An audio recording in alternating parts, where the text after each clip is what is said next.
जय राधा माधव जय कुंज बिहारी जय राधा माधव जय कुंज बिहारी रघुपति जन वल्लभ जय गिरिवरधारी जय गिरिवरधारी जय यशोदनन्दन व्रज जनरञ्जन नन्दन व्रज जनरञ्जन यमुनतीरावनचारि जय राधा माधव जय कुंज बिहारी जय राधा माधव जय कुंज बिहारी जय श्री कृष्ण चैतन्य प्रभु नित्यानंद श्री अद्वैत गदाधर शिवशक्ति गौर भक्तवृंद हरे कृष्ण कृष्ण कृष्ण हरे हरे हरे राम राम राम हरे हरे हरे कृष्ण कृष्ण कृष्ण हरे हरे हरे राम राम राम हरे हरे हरे कृष्ण कृष्ण कृष्ण हरे हरे हरे राम राम राम हरे हरे हरे कृष्ण कृष्ण कृष्ण हरे हरे हरे राम राम राम हरे हरे जय राधा माधव राधे जय पंचतत्व जय पंचतत्व जय पंचतत्व जय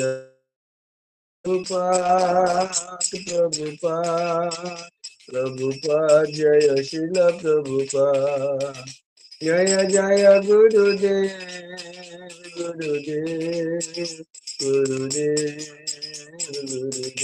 निताय गौर हरि बोल हरि बोल हरि बोल। ॐ अज्ञानतिमिरन्दस्य ज्ञानाञ्जनशलाकया चक्षुरुन्मिलितं येन तस्मै श्रीगुरवे नमः।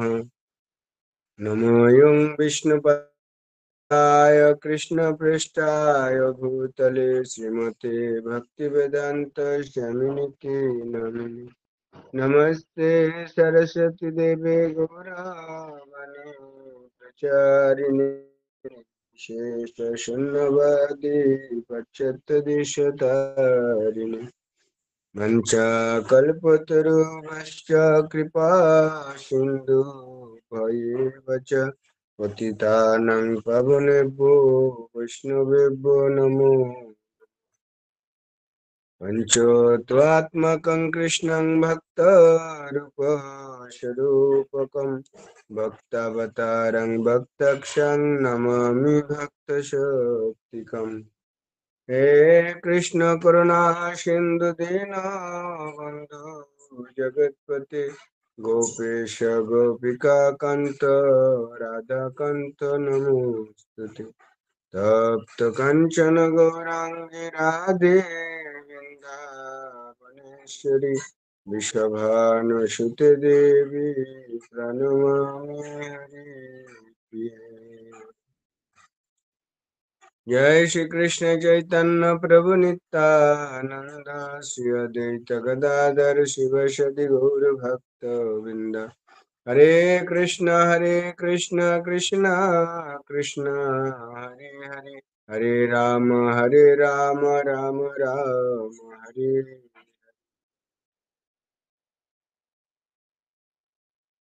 सर्वप्रथमे আমি আমার পরমাত্ম গুরু জগতের শ্রীকৃষ্ণ পরমাত্ম চরণাপন্ন ভক্তি যখন করছি কৃষ্ণ বদ্দেশী পদ চরণ।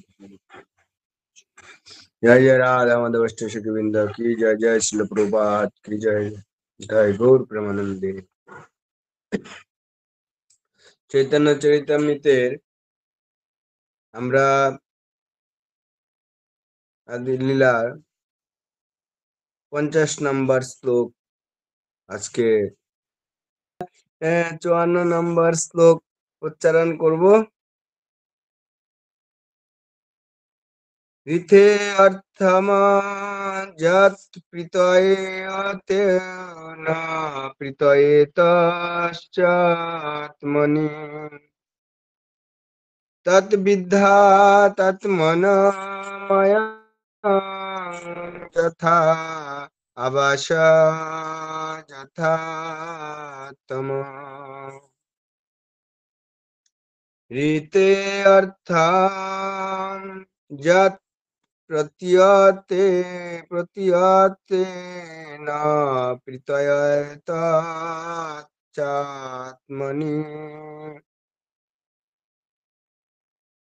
তৎ আত্মনা মায়া তৎ আত্মনা তৎ বিদ্যা তৎ বিদ্যাত্মনময়ং যথা আবাস যথা তম।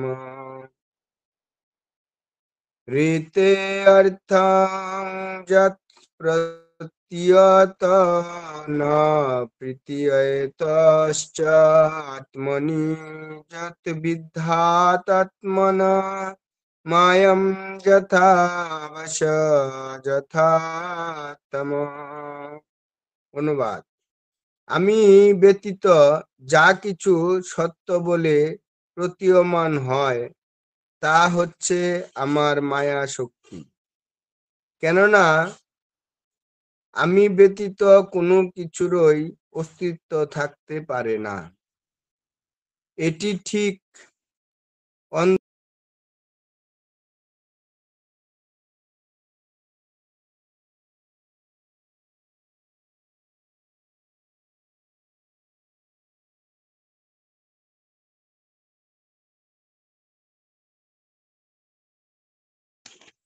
প্রভুপাদের তাৎপর্য আমরা পড়ব। পূর্বের শ্লোকটিতে পরম তত্ত্ব এবং তার প্রকৃতি সম্বন্ধে জানতে হলে আপেক্ষিক সত্যকেও জানতে হয়। আপেক্ষিক সত্য, যাকে মায়া বা জড়া প্রকৃতি বলা হয়, তার বিশ্লেষণ এখানে করা হয়েছে। মায়ার কোনো স্বতন্ত্র অস্তিত্ব নেই। যারা অল্প বুদ্ধি সম্পন্ন তারাই মায়ার আশ্চর্যজনক কার্যকলাপের দ্বারা মোহিত হয়, কিন্তু তারা বুঝতে পারে না যে এই সমস্ত কার্যকলাপের পিছনে রয়েছে পরমেশ্বর ভগবানের নির্দেশনা। ভগবদ্গীতায় বলা হয়েছে, মায়া দক্ষেণ প্রবৃত্তি সয়তে সচরাচরম। জড়া প্রকৃতি পরমেশ্বর ভগবান শ্রীকৃষ্ণেরই অধ্যক্ষতার কার্যকারী হচ্ছে এবং স্থাবর ও জঙ্গম বস্তুসমূহ সৃষ্টি করছে। মায়ার প্রকৃত রূপ অর্থাৎ জড়া প্রকৃতির মোহময়ী প্রকাশের শ্রীমদ্ ভাগবতে বর্ণনা করা হয়েছে। পরম তত্ত্ব হচ্ছে বাস্তব বস্তু এবং আপেক্ষিক সত্যের অস্তিত্ব নির্ভর করে পরম তত্ত্বের সঙ্গে তার সম্পর্কের উপর। মায়ার অর্থ হচ্ছে শক্তি, তাই আপেক্ষিক সত্যকে পরম তত্ত্বের শক্তি বলে বর্ণনা করা হয়। যেহেতু পরম তত্ত্ব ও আপেক্ষিক সত্যের পার্থক্য হৃদয়ঙ্গম করা অত্যন্ত কঠিন, তাই তা সরলভাবে বিশ্লেষণ করার জন্য একটি দৃষ্টান্ত দেওয়া যেতে পারে। পরম তত্ত্ব হচ্ছেন অনেকটা সূর্যের মতো, যার উপর নির্ভর করে দুটি আপেক্ষিক সত্য, অন্ধকার ও প্রতিফলন। অন্ধকার হচ্ছে সূর্যালোকের অনুপস্থিতি এবং প্রতিফলন হচ্ছে অন্ধকার মধ্যে সূর্যালোকের প্রকাশ। অন্ধকার অথবা প্রতিফলন এই দুয়েরই কোনো স্বতন্ত্র অস্তিত্ব নেই। সূর্যের আলোক যখন প্রতিহত হয় তখন অন্ধকারের সৃষ্টি হয়। যেমন কেউ যখন সূর্যের দিকে মুখ করে দাঁড়ায় তখন অন্ধকার থাকে তার পাশ্চাত্যভাগে। যেহেতু সূর্যের অনুপস্থিতিতে অন্ধকারের উদয় হয়, তাই তা সূর্যের উপর নির্ভরশীল আপেক্ষিক সত্য। চিৎ জগৎকে প্রকৃত সূর্যরশ্মির সঙ্গে তুলনা করা হয়েছে, আর জড়জগৎকে সূর্যালোকবিহীন অন্ধকারের সঙ্গে তুলনা করা হয়েছে। জড়জগৎকে যে খুব সুন্দর বলে মনে হয়, তার কারণ হচ্ছে তা সূর্যালোকের মতো উজ্জ্বল পরম তত্ত্বের বিকৃত প্রতিফলন। বেদান্ত সূত্রে এই সত্য প্রতিপন্ন হয়েছে। এখানে যা কিছু দেখা যায় তার বাস্তব বস্তু রয়েছে পরমে। অন্ধকার যেমন সূর্য থেকে বহু দূরে অবস্থিত, তেমনই জড় ও জগৎ ও চিৎ জগৎ থেকে বহু দূরে অবস্থিত। বৈদিক শাস্ত্র আমাদের নির্দেশ প্রদান করে যে আমরা যেন অন্ধকারাচ্ছন্ন তম রাজ্যের প্রতি আকৃষ্ট না হয়ে পরম তত্ত্বের উজ্জ্বল জ্যোতির্ময় রাজ্যে যোগীধামে বা উন্নত হই।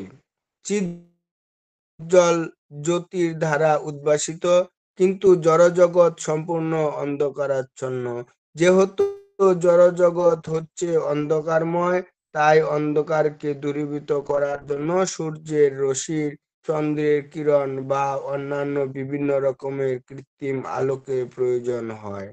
তাই পরমেশ্বর ভগবান সূর্য রশ্মি বা চন্দ্র কিরণের ব্যবস্থা করেছেন। কিন্তু ভগবদ্গীতায় বর্ণনা করা হয়েছে যে তার ধামে এই ধরনের কোনো সূর্য রশ্মি বা চন্দ্র কিরণ বা কৃত্রিম দুর্বৃত্তিক আলোকের কোনো প্রয়োজন হয় না, কারণ সেই ধাম স্বজ্যোতিতে উদ্ভাসিত, যা আপেক্ষিক, অনিত্য এবং পরম তত্ত্ব থেকে বহু দূরে অবস্থিত। তাকে বলা হয় মায়া বা অজ্ঞান। এই মায়া দুভাবে প্রকাশিত হয়, যা ভগবদ্গীতায় বর্ণিত হয়েছে। নিকৃষ্ট স্তরের মায়া হচ্ছে জড় পদার্থ এবং উৎকৃষ্ট স্তরের মায়া হচ্ছে জীব। এখানে জীবকে মায়া বলে বর্ণনা করা হয়েছে, কারণ তারা জড়জগতের মোহাচ্ছন্ন পরিকাঠামোময় বা কার্যকলাপে বিজড়িত হয়ে পড়েছে। প্রকৃতপক্ষে জীব মায়া নয়, কেননা তারা পরমেশ্বর ভগবানের উৎকৃষ্ট শক্তির অংশ এবং তারা যদি না চায় তাহলে তাদের মায়াচ্ছন্ন হতে হয় না। চিন্ময় রাজ্যে চিন্ময় রাজ্যে জীবের কার্যকলাপ মোহাচ্ছন্ন নয়, তা হচ্ছে মুক্ত আত্মাদের প্রকৃত ও নিত্য কার্যকলাপ। তো আমরা এখানে যে তাৎপর্যটি পড়লাম একটা শ্লোকের উপরেই, তারপরে শ্লোকটা আরো ব্যাখ্যা করা হয়েছে সুন্দরভাবে। তো আমরা প্রথমে একটা শ্লোকে উচ্চারণ করে তার আলোচনা শুরু করি, তারপরে দ্বিতীয় শ্লোকে আমরা যাওয়ার চেষ্টা করব।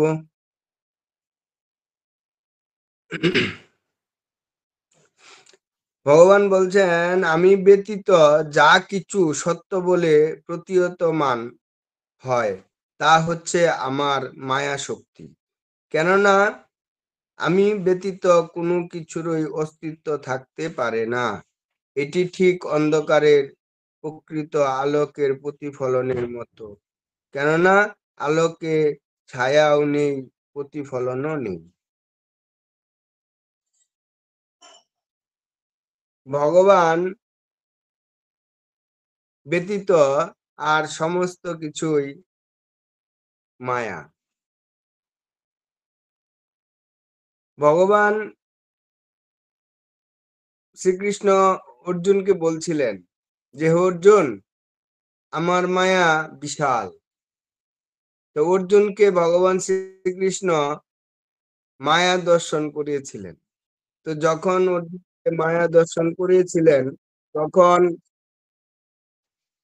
অর্জুন মায়া দেখে ভগবান শ্রীকৃষ্ণকে বলেছিলেন যে এই মায়া অতিক্রম করা দুষ্কর। কেননা এই বিশাল মায়া কি করে জীব অতিক্রম করবে। তো ভগবান শ্রীকৃষ্ণ অর্জুনকে বলছিলেন, হে অর্জুন, তুমি ভালো করে দেখো, আমি এই মায়ার থেকেও বিশাল। তো যখন ভগবান তাকে মায়া থেকেও তার রূপ দেখালেন, যে মায়ার থেকেও ভগবান শ্রীকৃষ্ণ বিশাল। কেননা ভগবান শ্রীকৃষ্ণের থেকেই মায়ার সৃষ্টি। তো এই বিশাল মায়াকে জীব কি করে মুক্ত হবে এই মায়ার থেকে? তাই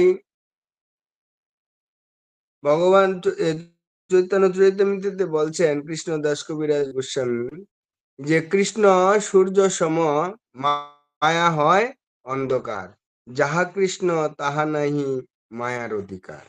যে কৃষ্ণ সূর্য সম আর মায়া হয় অন্ধকার। তো কৃষ্ণ সূর্য সম, সূর্য মানে আলোক আর মায়া মানে অন্ধকার। তাই ভগবান বলছেন যে আমি ব্যতীত আর যা কিছু আছে সবই মায়া বা অন্ধকার। মায়া বলতে যেরকম ভগবান শ্রীকৃষ্ণ গীতাতেও বলছেন, অর্জুন যখন বলছিলেন, ভগবান বলছেন যে দৈব হেষা গুণময়ী মম মায়া দূরত্রয়া মামে ভজে প্রপন্তিতে মায়া মেতং তরন্তিতে। যে আমার এই দৈবিক ত্রিগুণাত্মিকা, আমার এই ত্রিগুণাত্মিকা দৈবী মায়া অতিক্রম করা খুব দুষ্কর। ভগবানের এই মায়া শক্তি অতিক্রম করা প্রকৃতপক্ষেই দুষ্কর। যদি কেউ ভগবানের শরণাপন্ন হয়, ভগবানের ভক্ত হয়, তো অনায়াসে সে এই ব্যক্তি এই বিশাল রূপী মায়াকে অতিক্রম করে সে আলোকে, মানে ভগবানের আশ্রয়ে যেতে পারে, ভগবানের আলোয় সে যেতে পারে। তার জন্য একমাত্র এই আলোক থেকে, এই আলোকে ফিরে আসতে গেলে এই অন্ধকার থেকে, তাহলে তাকে ভগবানের শরণাপন্ন হতে হবে। কেননা ভগবানই হচ্ছেন সূর্য সম আর মায়া অন্ধকার। মায়া কি? প্রকৃতপক্ষে আমরা যা কিছু নিয়ে আছি একমাত্র ভগবানের স্থল, ভগবানের কেন্দ্রস্থল, ভগবানের কেন্দ্রবিন্দু ছাড়া, ভগবানের সঙ্গে যুক্ত ছাড়া যা কিছু আছে সমস্ত কিছুই মায়া।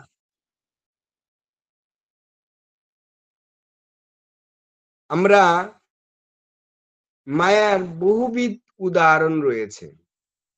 কেননা এই জগৎটা ভগবান পরিচালনা করছেন। কেননা এই জগৎ ভগবান ৩ শক্তির দ্বারাই পরিচালনা করেন।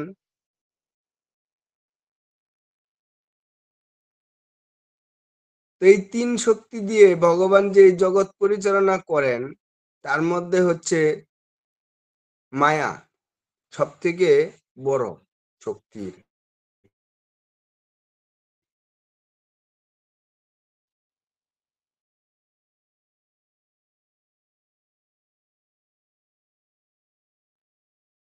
আলোক শক্তি ভগবান শ্রীকৃষ্ণের সেবাতেও থাকতে পারে। তো এই জীবের ২ টা রাস্তাই রয়েছে। তার জন্য জীবকে তটস্থ শক্তি বলা হয়। যে জীব কোন রাস্তায় যাবে সেটা জীবের উপরেই নির্ভর করবে। তাই আমরা যদি ভগবানের সেবায় যেতে চাই বা আলোকে যেতে চাই, তাহলে আমাদের ৩ টা জিনিস অবশ্যই জানা দরকার। আর যদি আমরা মায়া শক্তিতে মায়ায় আবদ্ধ হয়ে থাকতে চাই, তাহলে এই ৩ টা জিনিস জানার প্রয়োজন নেই। কেননা যারা মায়ায় আবরিত হয়ে থাকতে কথাই জানে, এই দেহ আমি। এই দেহের যে সমস্ত বস্তু এটা আমার। কেননা এই দেহ সম্বন্ধীয় যত বস্তু রয়েছে, সমস্ত বস্তুই তার নিজের বলে মনে হয় এবং এই দেহটাকেও তার নিজের মনে হয়। প্রকৃতপক্ষে এই দেহটা তার স্বরূপ না। তার প্রকৃত স্বরূপকে ভুলে যাওয়ার কারণটাই হচ্ছে মায়া আর অজ্ঞানতা। তাই আমরা নিজের দেহটাকেই স্বরূপ বলে মনে করি এবং এই জড় বস্তু ভগবান এখানে বলছেন যে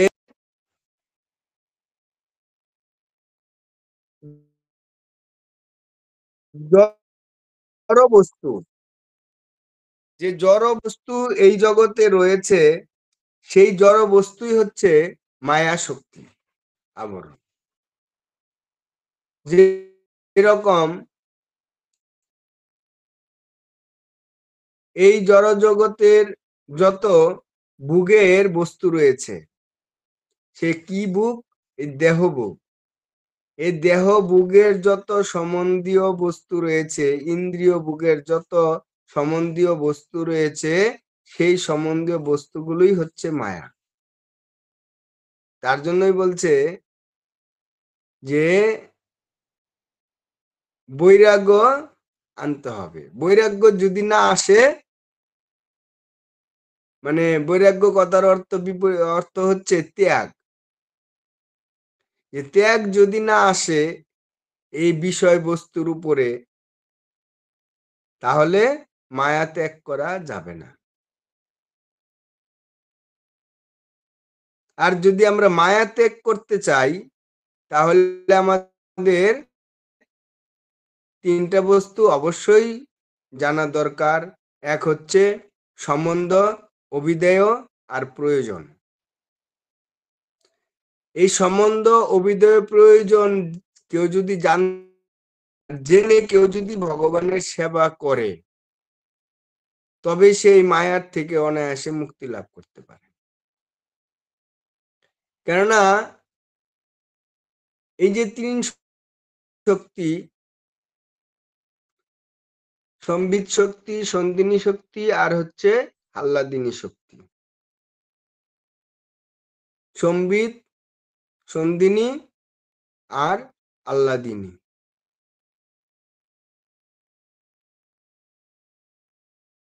এই ৩ শক্তি এই জগৎকে পরিচালনা করছেন। জীব এই ৩ শক্তির ভিতরেই রয়েছেন। আর এই ৩ ভাবেই যদি কেউ ভগবানের সেবা করে, সম্বন্ধ তত্ত্ব, অভিধেয় তত্ত্ব আর প্রয়োজন তত্ত্ব। সম্বন্ধ তত্ত্ব, আমি কে, আমার সাথে ভগবানের কি সম্পর্ক, এবং ভগবানের সঙ্গে আমার কি আদান প্রদান, সে সম্বন্ধ জেনে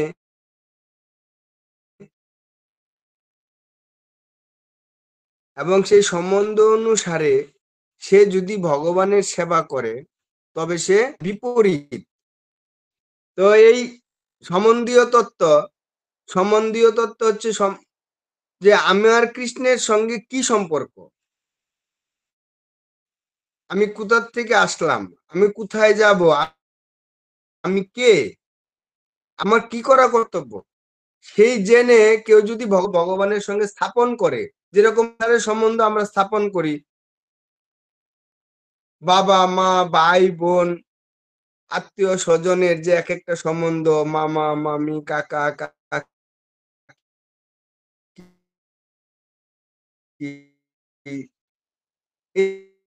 এই যে সম্বন্ধ, এগুলো হচ্ছে মায়ার সম্বন্ধ।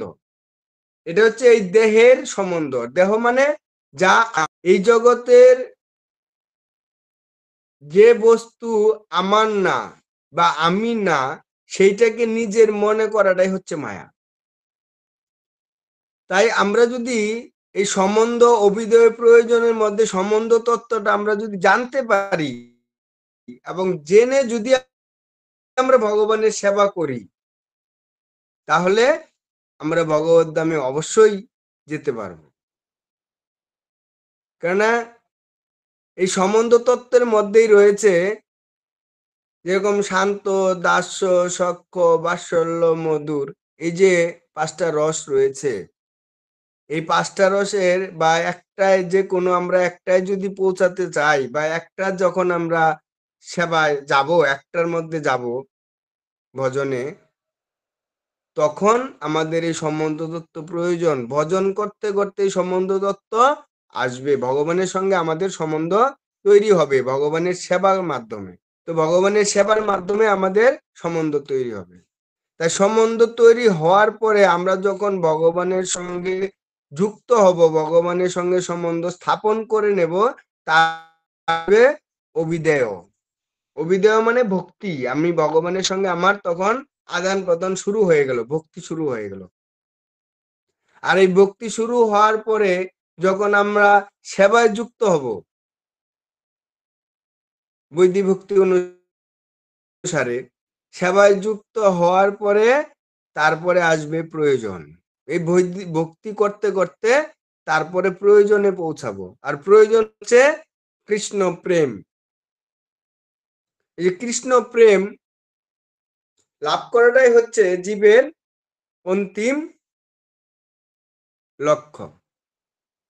কেননা কৃষ্ণ প্রেমের মধ্যে মাধুর্য রসের প্রকৃত আস্বাদন রয়েছে। চৈতন্য মহাপ্রভু যে রস এই জগতের জীবকে দেওয়ার জন্য অবতীর্ণ হয়েছেন, যে রস চৈতন্য মহাপ্রভু নিজে আস্বাদন করছেন এবং তার পার্শ্বদবর্গ নিয়ে সেই জগতের জীবকে অকাতরে দেওয়ার জন্য, বিলানোর জন্য, সেই রস আস্বাদন করার জন্য তিনি আবির্ভূত হয়েছেন, এই জগতের জীবকে সেই রস দেওয়ার জন্য।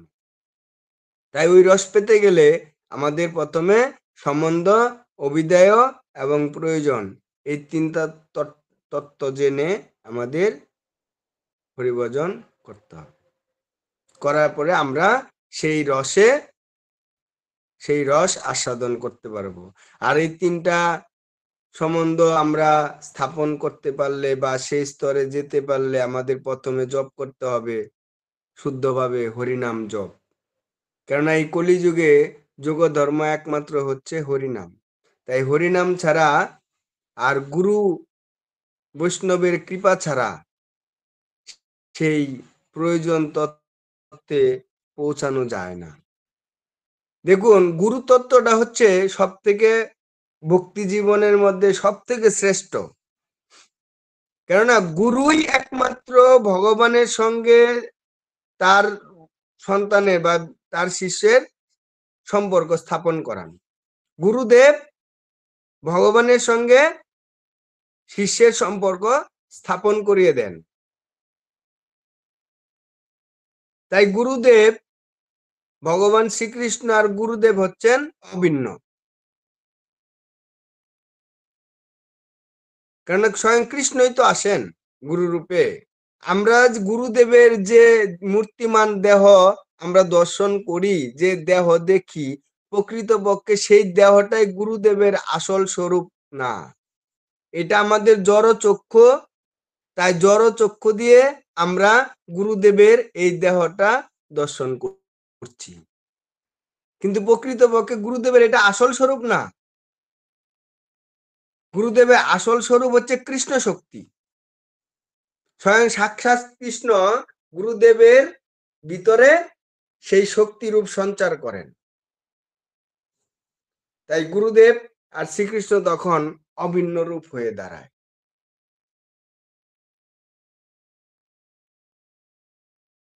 দেখবেন সেই রকম গুরুদেবের শিষ্য হওয়া চাই। যদি আমরা প্রকৃতপক্ষে গুরুদেবের একনিষ্ঠ শিষ্য হই, তবে সেই গুরুদেবের দিব্য রূপ, গুরুদেবের দিব্য শক্তি, কৃপা, সেই মাধুর্য রসের কৃপা, স্বয়ং সাক্ষাৎ রাধারানী কৃষ্ণকে যিনি মিলিয়ে দেন, যিনি সাক্ষাৎ দর্শন করিয়ে দেন, যিনি মিলিয়ে দেন, সেই গুরু কৃপা সে লাভে একনিষ্ঠ শিষ্য হওয়ার ফলে। আমরা ছোট্ট একটা উদাহরণ দিচ্ছি। এরকম বহু উদাহরণ রয়েছে আমাদের গৌড়ীয় ধারায়।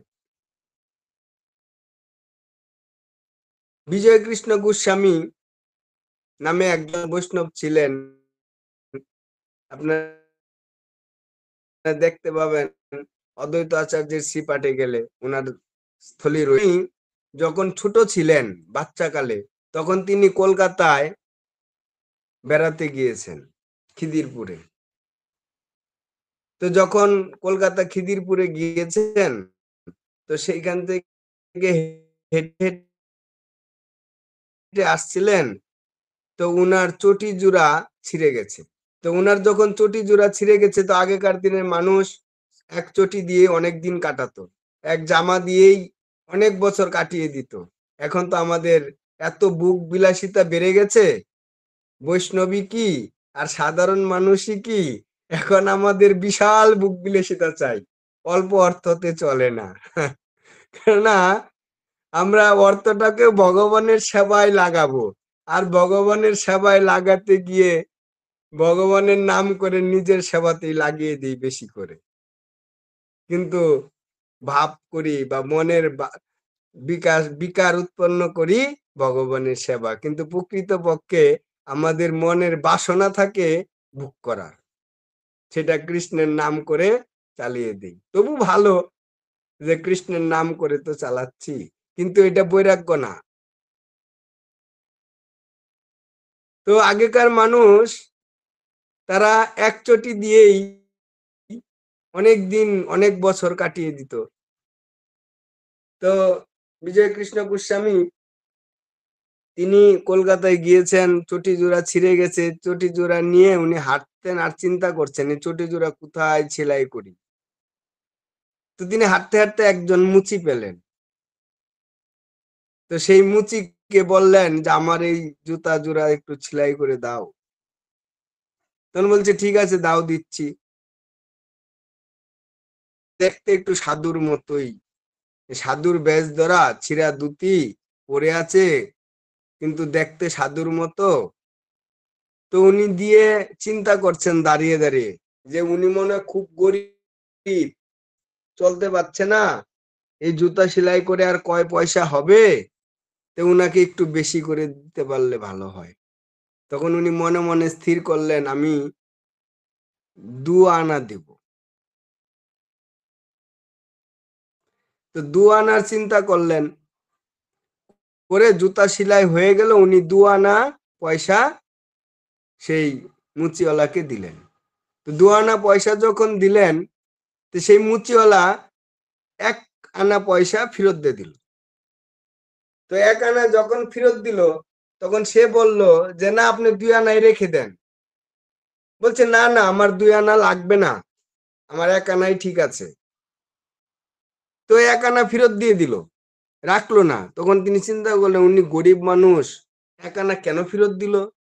তো উনি যখন চটি পায়ে দিয়ে চলে আসতে নিলেন, তো চলে আসতে নিচ্ছে আর চিন্তা করছে আর উনার দিকে তাকিয়ে দেখছে। তখন দেখছে উনি সবকিছু গুটিয়ে ব্যাগে ভরে চলে যাচ্ছিলেন।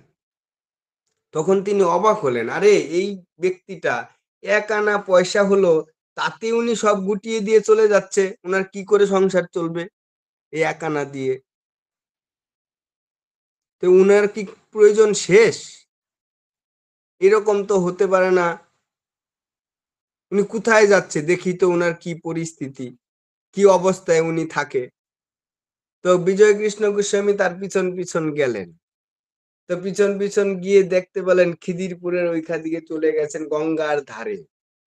তো গঙ্গার ধার দিয়ে হাঁটছেন, হাঁটতে, হাঁটতে, হাঁটতে, হাঁটতে অনেক আগেকার দিনে গঙ্গার ধারে অনেক সাধু সন্তরা বাস করতো। এখনো আছে যারা হরিভজন করতো তারা গঙ্গার ধারেই বেশি থাকতো। কেননা গঙ্গার দাম হচ্ছে পবিত্র। গঙ্গা দেবীর ২.৫ ক্রোশ, গঙ্গার ২.৫ ক্রোশ, পাড়ের থেকে ২.৫ ক্রোশ হচ্ছে ধাম। এই ২.৫ ক্রোশের মধ্যে গঙ্গার পাড়ে যারা থাকেন তারা প্রত্যেকেই গঙ্গা ধামের মধ্যেই বাস করেন।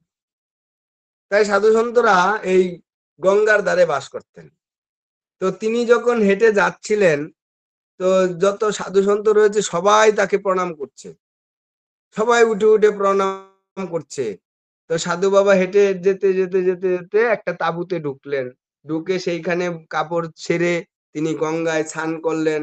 স্নান করে বেশাসনে বসলেন। তো বেশাসনে বসে তিনি যখন বসে আছেন তখন সেই বিজয়কৃষ্ণ গোস্বামী বলছেন যে, "একজন সাধু ঢুকলো, বাবাজি আমি উনার সঙ্গে একটু দেখা করব।" তো একজন সাধু তাকে নিয়ে গেলেন তার কাছে।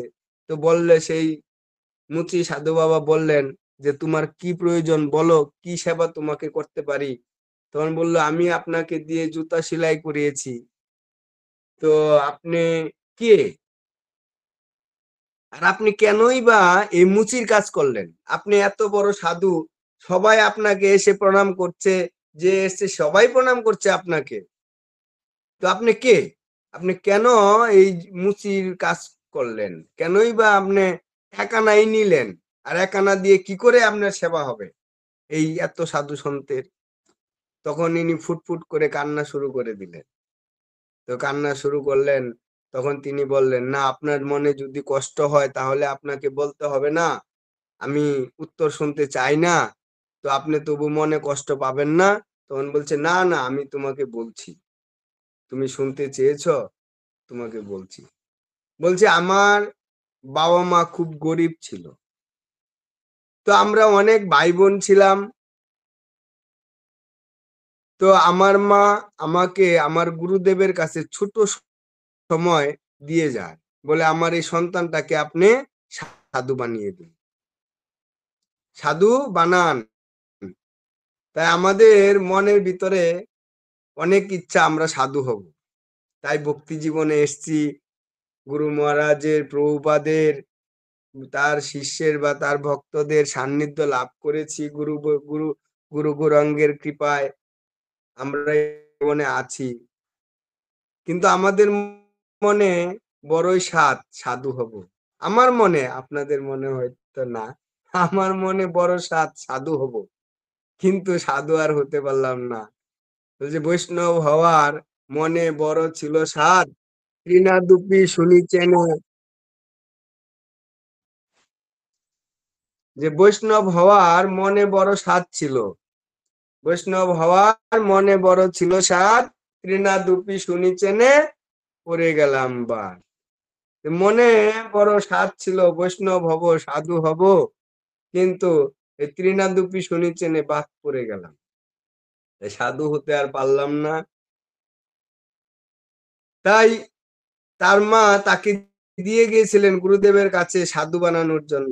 তো যখন সাধু বানানোর জন্য দিয়ে গেছেন, তো আগেকার দিনে যারা ব্রহ্মচারী থাকেন বা মন্দিরে থাকতেন বা আশ্রমে বা গুরুর কাছে থাকতেন তাদের কঠোর পরিশ্রম করতে হতো, কারণ গুরুদেবের সেবাই তার লক্ষ্য ছিল, বৈষ্ণব সেবাই লক্ষ্য ছিল। তখন তাদের আহার হতো না, দিনে একবার আহার হতো। ছোট বাচ্চা দিনে একবার আহার করত, কারণ একবার বান্ডারা হতো, সেই বান্ডারায় একবারই খাওয়া দাওয়া হতো। তো সেই বান্ডারায় সেদিনকে বিকাল হয়ে যাচ্ছে, সন্ধ্যার আগে আগে বিকাল হয়ে গেছে। সেই দিন তার এত বাসন মাজতে হবে, কিন্তু খুব খিদা পেয়েছে, আর থাকতে পারছে না খিদায়। এদিক দিয়ে কাজও করতে হচ্ছে, বান্ডারা সব বাসনপত্র মাজতে হচ্ছে। তো তিনি ভাবলেন কয়টা চানা পড়ে আছে, সেই চানা কয়টা খেয়ে নেই, তারপরে কাজে যাই, সেবা করি আবার। তো যখন সে ওই চানা নিয়ে খাচ্ছিল, তখন গুরুদেব দেখে ফেলেছে। তো গুরুদেব বলছে, আরে তুই বৈষ্ণব সেবার আগেই, সাধু সেবার আগেই তুই সেবা নিয়ে নিচ্ছিস। তো আশ্রমের নিয়ম হচ্ছে শিষ্যের যে যতক্ষণ পর্যন্তই বৈষ্ণব সাধু বা গুরুদেবের সেবা না হয়, ততক্ষণ পর্যন্তই শিষ্য কিছু আহার গ্রহণ করতে পারে না সেবকে। তাই সাধু গুরু বৈষ্ণব এখনো সেবা নেয়নি, তার আগেই তুই খেয়ে ফেলেছিস। আরে তুই তো সাধু হওয়ার উপযুক্ত না, তুই একটা চামার, যা জুতা সেলাই কর গা, তোর সাধু হতে হবে না, তুই সাধু হওয়ার উপযুক্তই না, তুই জুতা সেলাই কর, যা তুই একটা চামার। সবসময় চামড়ার চিন্তা করিস, পেটের চিন্তা করিস, চর্মচক্ষুর চিন্তা করিস, এই স্থূল দেহের চিন্তা করিস, যা তুই চামারের কাজ কর। সেদিন থেকে সেই শিষ্য, সে প্রতিদিন এই জুতা সেলাই করতে যায়, আর এক আনা পয়সা হলেই সে চলে আসে, সেই এক আনা দিয়ে যা আহারের বস্তু হয় সেটা খেয়েই তিনি জীবনযাপন করেন। তো এইভাবে গুরু বাক্য, তিনি ভাবছেন যে গুরু বাক্য আমি কি করে লঙ্ঘন করতে দেই, কারণ গুরুদেব বলেছেন আমি একটা চামার, আমি সাধু হওয়ার উপযুক্ত না, তার জন্য আমি চামারের কাজটা সেই দিন থেকে শুরু করেছি। তাই এটা আমার গুরু বাক্য, তাই আমি ছাড়তে পারি না, আর আমার এক আনা হয়ে গেছে, আমি তাই চলে এসেছি, ওইটা দিয়ে আমার দিন পারি হবে। দেখুন, এটা হচ্ছে গুরু ভক্তি। আর এই গুরু ভক্তির কৃপার ফলে একজন অজ্ঞানী ব্যক্তিও কৃষ্ণকে লাভ করতে পারে, তার প্রমাণ আছে। এক গুরুদেব, তার এক মূর্খ শিষ্য, মূর্খ শিষ্য রেগেছে, তো তেমন বুঝে না, তবু শিষ্যটাকে শিখিয়ে পড়ে নিয়েছে। তখন গুরুদেব বলছে, দেখ তুই আশ্রমটাকে দেখ, আমি চিত্রকূট যাব, তো চিত্রকূট গিয়ে সেইখানে গিয়ে আমি কিছুদিন থাকবো, ততদিনে তুই এই আশ্রমটাকে দেখবি, আর এই রাম সীতা লক্ষণের বিগ্রহ রয়েছে, হনুমানের বিগ্রহ আছে, এদের খুব সুন্দরভাবে সেবা করবি। আর যদি কোনো সাধুগুরু বৈষ্ণব আসে, অবশ্যই তাদের সুন্দরভাবে সেবা করবি, কারণ সাধু সেবা ভক্ত সেবা কখনো হয় যেন বিচ্যুত না হয়, অপরাধ না হয়, সুন্দরভাবে নিষ্ঠা সহকারে সেবা করবি। তো গুরুদেব রেখে চলে গেছে, যে চলে গেলে সে খুব সুন্দর সেবা করার চেষ্টা করছে। তো গুরুদেব চলে যাওয়ার পর থেকে ভক্ত সংখ্যাও বাড়তে শুরু হয়ে গেছে, যত দিন যাচ্ছে ভক্ত সংখ্যা বাড়ছে। আর এই যে ভক্ত সংখ্যা বাড়ছে, সেই সেবা করে আর উঠতে পারছে না, কেননা আর নতুন তো, আর গুরুদেব যা দিয়ে গেছে সেইটুকু সেবা করছে, সেবা করতে করতে সে হাঁপিয়ে যাচ্ছে। আর এত ভক্ত সমাগম হয়ে গেছে, তো গুরু বাক্য বৈষ্ণব সেবা দিতেই হবে, গুরু বৈষ্ণবের সেবা করতেই হবে। তো একদিন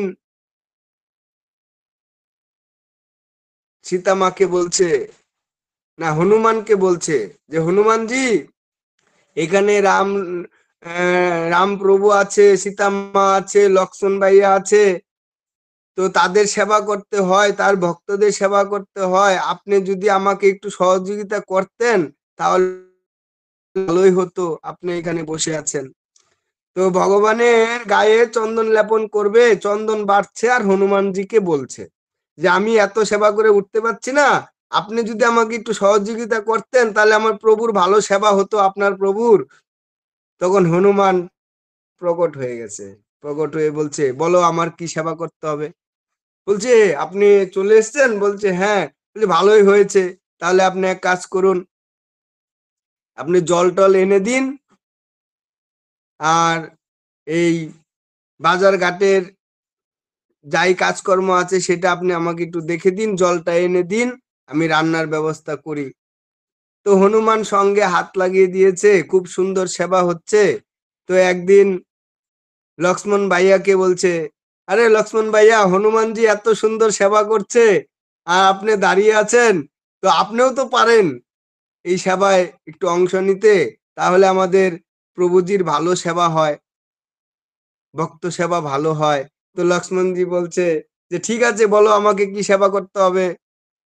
তো সে বলছে, তাহলে আপনি বাজার ঘাটগুলো করে নিয়ে আসুন, সবজি ডাল অন্ন সব নিয়ে আসুন, এদিক দিয়ে আমি রান্নার ব্যবস্থা করছি।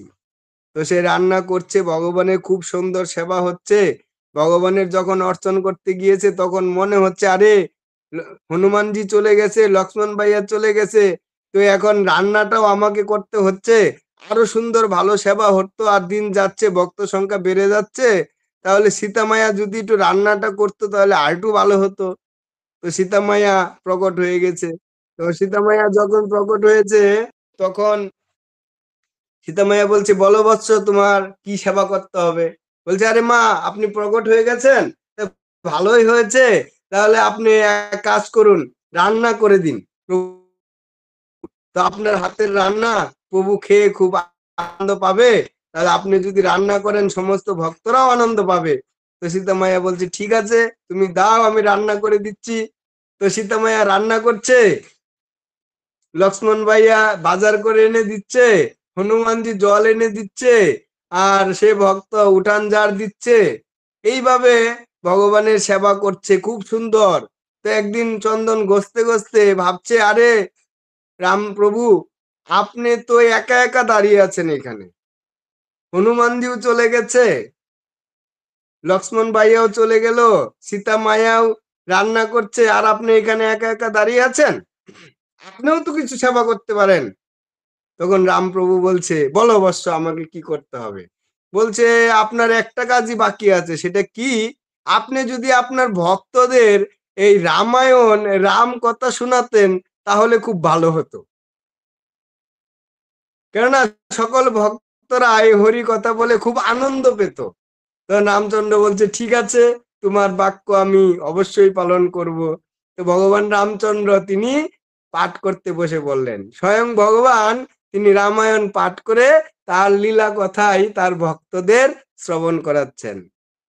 তো এইভাবে সুন্দর সেবা হচ্ছে, খুব সুন্দর হরি কীর্তন হচ্ছে, নাম কীর্তন হচ্ছে, সীতা মাইয়া রান্না করছে, লক্ষ্মণ মাইয়া বাজার করছে, হনুমানজি সব জল টল এনে দিচ্ছে।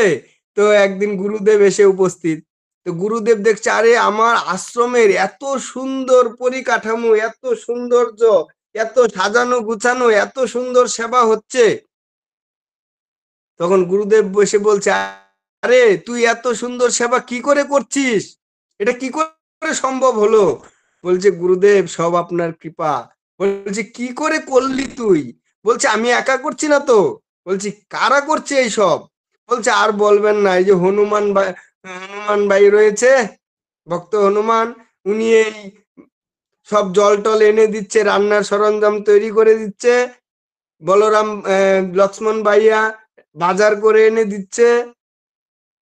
বলছে, সীতা মাইয়া ওই যে রান্না করছে, আর আমার প্রভু রামচন্দ্র বলছে, সে দেখেন হরি কথা বলছে সব ভক্তদের। তখন গুরুদেব বলছে, হাই রে, তোর জীবন ধন্য, যে আমি সারা জীবন তপস্যা করলাম, কিন্তু তুই সেই তপস্যা এত কৃপা পেলি যে স্বয়ং সাক্ষাৎ ভগবানকেই তুই দর্শন করে তার সেবায় লাগিয়ে দিলি। তো তখন গুরুদেব তাকে বুকে আগলে ধরে বললেন, ঠিক আছে, আমি এখন এসে গেছি, তুই এখন প্রভুকে বল তার জায়গায় গিয়ে এখন সেবা গ্রহণ করতে, এখন আমি প্রভুর সেবা করব। তো এটা হচ্ছে গুরু কৃপা। এরকম বহু উদাহরণ রয়েছে গুরু কৃপার, যে গুরু যদি কৃপা করে, সাক্ষাৎ রাধা কৃষ্ণ প্রভু, রামচন্দ্র প্রভু, সীতা মাইয়া, হনুমানজি, এবং কি আমরা আচার্যের মধ্যেও দেখতে পাই যে চৈতন্য মহাপ্রভুর লীলাতেও বা বৃন্দাবনে বহু আচার্যদের জীবনীতেও রয়েছে, স্বয়ং রাধারানী এসে ভক্তকে প্রসাদ পাইয়ে যান। তো এরকম বহু লীলা রয়েছে।